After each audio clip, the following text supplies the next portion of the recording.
পরিচয় দিয়েছেন, নিজের পরিচয় দিয়েছেন, শিখিয়েছেন এবং সুবহানাল্লাহ কি শেখানোটা শিখিয়েছেন। একটা উদাহরণ দেই, খাব্বাব ইবনুল আরাত রাদিয়াল্লাহু আনহু, উনি একজন গোলাম ছিলেন, অর্থাৎ কৃতদাস ছিলেন। উনার মুনিব ছিল এক মহিলা।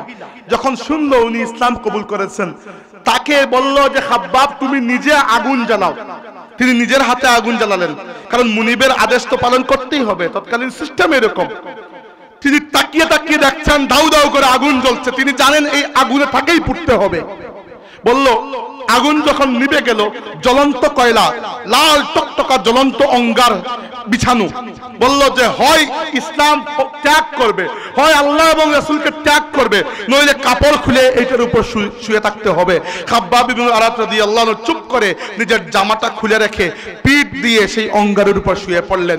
চামড়া জ্বলে, চর্বি গলে পড়ে ওই আগুন ঠান্ডা হয়েছে।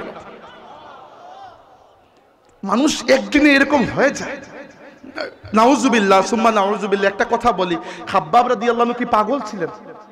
তার কি ব্যথা লাগতো না? কি জন্য? কারণটা কি? আমি আর কিছুই খুঁজে পাই নাই। আমি পেয়েছি যে আল্লাহর নবী সাল্লাল্লাহু আলাইহি ওয়াসাল্লাম আল্লাহ এবং রাসূলের ইশকের এমন একটা আগুন ভিতরে জ্বালিয়ে দিয়েছিলেন যে আগুনের কাছে বাইরের আগুনগুলো ঠান্ডা মনে হয়েছে তার কাছে। ইব্রাহিম আলাইহিস সালাম আগুনে পড়েছেন, আগুন তাকে পোড়াতে পারে নাই, কারণ আল্লাহর ইশকের আগুন ভেতরে আগ থেকেই জ্বলতেছে, বাইরের আগুন তো কোনো ডিগ্রি হিসাবই নাই। তার উপর তো আল্লাহ রাব্বুল আলামিন এমনিতেই আগুনকে ঠান্ডা করে দিয়েছেন, সেটি তো অবশ্যই। যেটা বলছিলাম, খাব্বাব ইবনুল আরাত রাদিয়াল্লাহু আনহু এমন কে ছিলেন? আমার মনে হয় মুসআব ইবনে উমাইর রাদিয়াল্লাহু আনহু হেঁটে আসছেন, আল্লাহর রাসূল তাকে দেখলেন, চোখ দিয়ে পানি পড়তে শুরু করলো। সাহাবীরা বললেন, ইয়া রাসূলুল্লাহ কি জন্য কাঁদেন? আল্লাহর নবী বললেন, দেখো মুসআবকে, এই বাচ্চাকে আমি সেই দিন থেকে চিনি যেদিন এই বাচ্চা মক্কার মধ্যে সবচেয়ে ধনী বাচ্চা ছিল। তার জন্য আলাদা করে বিদেশ থেকে কাপড়, পারফিউম এগুলো নিয়ে আসা হতো। তার বাবা চাচা তাকে এত আদর যত্ন করত যেভাবে এক রাজকুমারকে করা হয়। যেই দিন আমার হাতে হাত রেখে লা ইলাহা ইল্লাল্লাহু মুহাম্মাদুর রাসূলুল্লাহ পড়েছে, তার আপন চাচা এবং মা তাকে শেকল দিয়ে বন্দী করে রেখে দিয়েছে, খাবার দিত না। কোনো মতে নিজেকে ছাড়িয়ে এনেছেন। আসার পথে নিজের আপন চাচা এবং নিজের মা তার শরীর থেকে সব কাপড় চোপড় পর্যন্ত রেখে দিয়েছে, কিছুই নিয়ে আসতে দেয় নাই। উলঙ্গ অবস্থায় ঘর থেকে বেরিয়ে বাইরে একটি বস্তা পেয়েছেন, এইটি পরেছেন, এটি পরে বাকি জিন্দেগি কাটিয়েছেন। এইটা পরে আল্লাহর নবী সাল্লাল্লাহু আলাইহি ওয়াসাল্লামের পক্ষ থেকে অ্যাম্বাসেডর হয়ে মদিনা শরীফে গিয়েছেন এবং রাসূলুল্লাহ মদিনায় পৌঁছার 2 বছর আগ থেকে মুসআব ইবনে উমাইর মদিনায় ইসলামের দাওয়াত শুরু করেছেন। এক বস্তা পরা বালকের, আমি মানে বেয়াদবির জন্য বলছি না, বুঝানোর জন্য বলছি, এক বস্তা ভরা নওজোয়ান বালকের একজনের একার দাওয়াতে মদিনার প্রত্যেকটি ঘরে ঘরে ইসলাম প্রবেশ করেছে। উহুদের ময়দানে শহীদ হয়েছেন, তার হাতে ইসলামের পতাকা, এক হাতে তরবারি। কাফিররা পতাকা যে হাতে, সেই হাতে তরবারি মেরেছে, হাত কেটে পড়ে গেছে। তিনি পতাকা পড়তে দেন নাই, অন্য হাতে তরবারি ফেলে ধরেছেন পতাকা, সেই হাতে বাড়ি দিয়েছেন, সেই হাতও কেটে গেছে, 2 হাতের কাটা অংশ দিয়ে ধরেছেন। এরপরে তাকে ইচ্ছা মতো তারা কুপিয়েছে এবং তিনি নির্মমভাবে শাহাদত বরণ করেছেন। শহীদ হওয়ার পরে সাহাবীরা বলেন, ইয়া রাসূলুল্লাহ কাফন দিব কি দিয়ে? মুসআবের তো শরীরে একটা বস্তা চটের, উপর দিকে তুললে নিচের দিকটা খালি, নিচের দিকে নামালে উপরটা খালি। আল্লাহর রাসূল বললেন, উপরের দিকে তুলো আর নিচের দিকটা ঘাস দিয়ে ঢেকে কবর দিয়ে দাও। এবার বলেন, এদের সামনে আমরা কি, আমরা কোন জায়গায় দাঁড়াবো হাসরের ময়দানে? এরা এক একজন যখন দাঁড়াবেন এত বড় বড় মেডেল নিয়ে, যে আল্লাহ তোমার জন্য মাথা কাটিয়ে এসেছে। সৈয়দ আহমদ বেরলভী রাহমাতুল্লাহি আলাইহি শহীদ হয়েছেন। শহীদ হওয়ার পর তার মাথা কাটা হয়েছে এবং তার মাথা এক জায়গায় কবরস্থ করা হয়েছে, বাকি দেহ কাশ্মীরের কুনহার নদীতে ভাসিয়ে দেওয়া হয়েছে। আজ পর্যন্ত তো আমরা জানি না ওনার দেহ কোন জায়গায়। আল্লাহর রাসূলের আরেক সাহাবী আসিম রাদিয়াল্লাহু আনহু, উনাকে এমন ভাবে শহীদ করা হয়েছে, এগুলা বলার মতো না ভাইয়েরা। হাজিরিন, আল্লাহর নবী সাল্লাল্লাহু আলাইহি ওয়াসাল্লাম কি করলেন? 3টা কাজ, আমি বেশি লম্বা করব না, 3টা কাজ করলেন। প্রথমে কি করলেন? ইসলামের দাওয়াত দিলেন।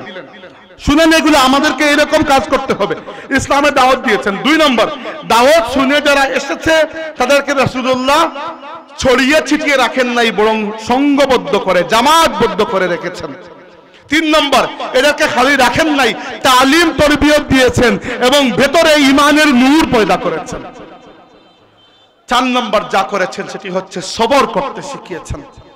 মক্কার জমিনে এত জুলুম সাহাবীদের উপর, খুদ আল্লাহর রাসূলের উপর এতটুকু জুলুম করা হয়েছে, রাসূলুল্লাহ সাল্লাল্লাহু আলাইহি ওয়াসাল্লাম সিজদায় গিয়েছেন। আবু জাহেল নির্দেশ দিয়েছে যে কেউ একজন যাও, মরা উটের পচা নাড়ি বুড়ি এনে তার মাথার উপর দিয়ে দাও। উকবা ইবনে আবু মুঈত লানাতুল্লাহি আলাইহি সে গিয়ে মরা উটের নাড়ি বুড়ি এনে আল্লাহর হাবিব সাল্লাল্লাহু আলাইহি ওয়াসাল্লামের মাথা মুবারকের উপর দিয়ে দিয়েছে।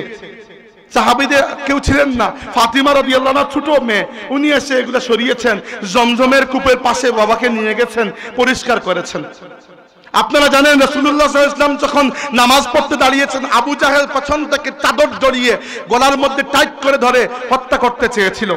আপনারা তো জানেন বিলাল রাদিয়াল্লাহু আনহু, আম্মার ইবনে ইয়াসির, আব্দুল্লাহ ইবনে মাসউদ, খাব্বাব ইবনুল আরাত, সুহাইব আর রুমি প্রমুখ প্রমুখ সাহাবী, কয়জনের নাম বলবো?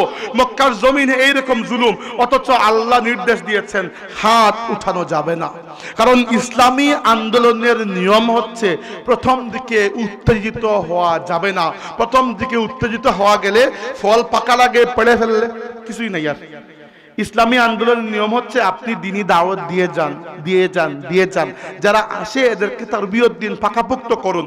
যতক্ষণ না বিশাল জনগোষ্ঠী এদের জেহেনের মধ্যে এবং এদের আমলের মধ্যে আপনি ইসলামকে বাস্তবায়ন করতে না পেরেছেন, ততক্ষণ খামাখা চিল্লাইয়া আর হুট করে একটা জায়গা বের হয়ে কোনো লাভ হয় না।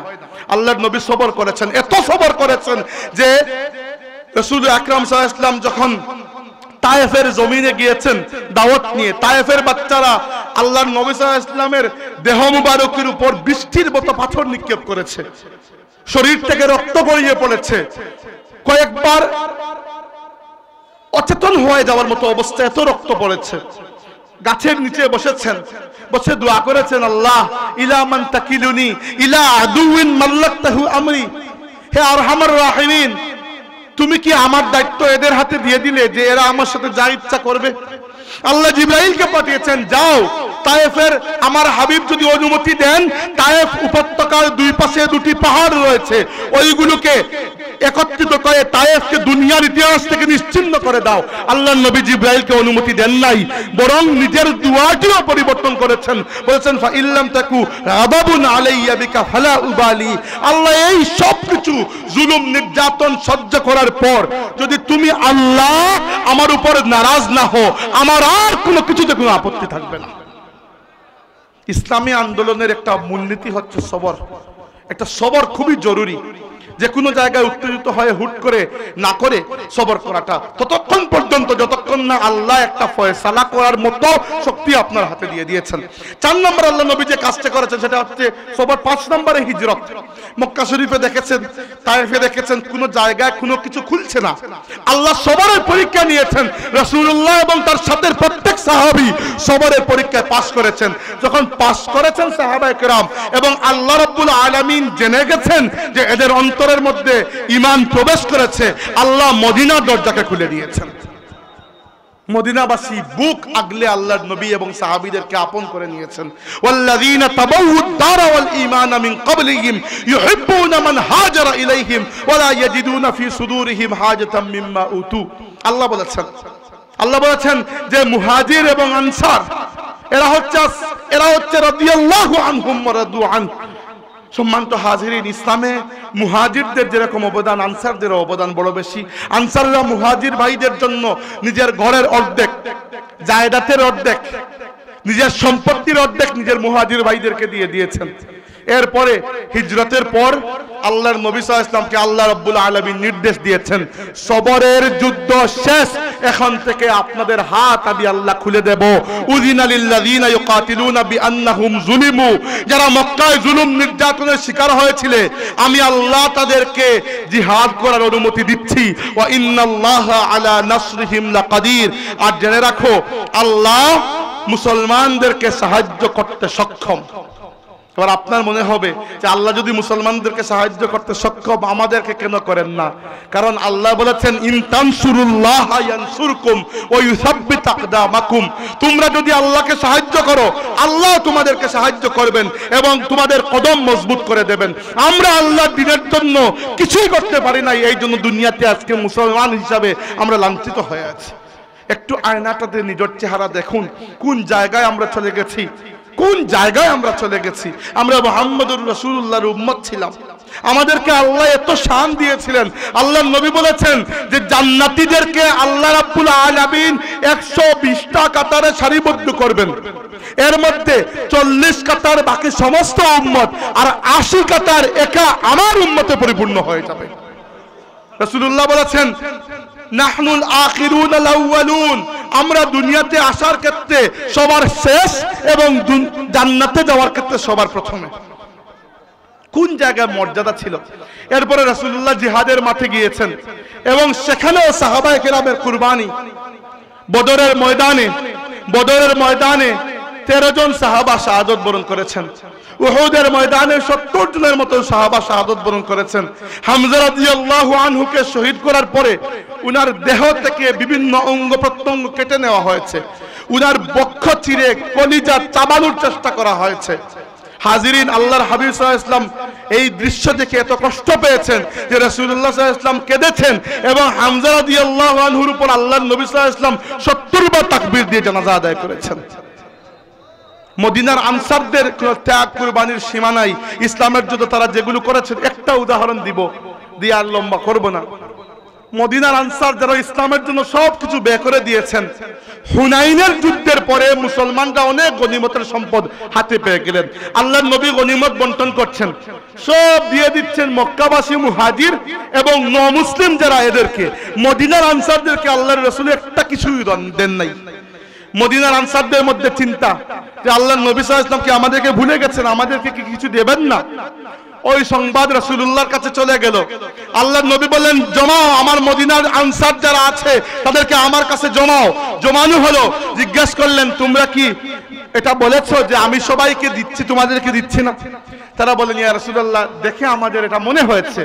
আল্লাহর নবী বলেন হে মদিনার আনসাররা, এটা জেনে রাখো যে তোমাদেরকে আমি এত বেশি মহব্বত করি, দুনিয়ার সমস্ত মানুষ যদি এক রাস্তা দিয়ে চলে আর আমার মদিনার আনসাররা অন্য রাস্তা দিয়ে চলে, আমি মুহাম্মদুর রাসূলুল্লাহ আমার আনসারদের রাস্তা দিয়ে যাব।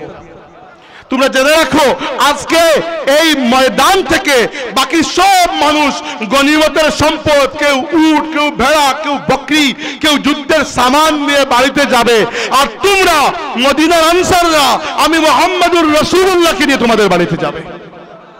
আনসাররা এক বাক্যে বললেন রাদিনা বিল্লাহি রাব্বা ওয়া বিল ইসলামি দীনা ওয়া বি মুহাম্মাদিন সাল্লাল্লাহু আলাইহি ওয়াসাল্লাম নবিয়্যান ওয়া রাসূলা।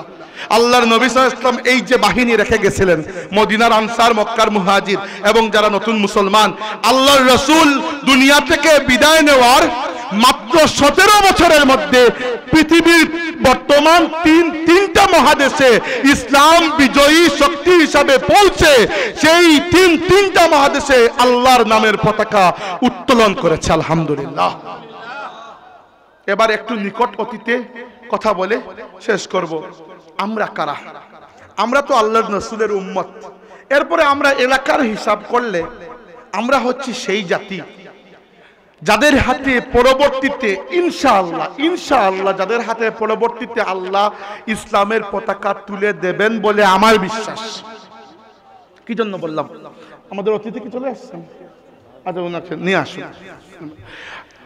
আল্লাহর নবী সাল্লাল্লাহু আলাইহি ওয়াসাল্লাম, দুঃখিত, আমি যেটা বলছিলাম যে এই পৃথিবীতে প্রথমে ইসলামের নেতৃত্ব ছিল আরবদের হাতে, পরে চলে গেল তুর্কিদের হাতে, এরপরে কারা আসে? হিসাব করলে দেখা যায় এরপরে আমাদের দক্ষিণ এবং মধ্য এশিয়ার মানুষরা আসে। আল্লাহর নবী সাল্লাল্লাহু আলাইহি ওয়াসাল্লাম সুসংবাদ দিয়েছেন যে যখন ইমাম মাহদী আলাইহিস সালাম দুনিয়াতে আসবেন, ইয়াখরুজু নাসুম মিনাল মাশরিকি ইউআত্তিউনা লিল মাহদী ইয়ানি সুলতানাহু, আল্লাহর খলিফা মাহদী যখন দুনিয়াতে আসবেন পূর্ব দিক থেকে মানুষ যাবে এবং তাকে গিয়ে সাহায্য করবে।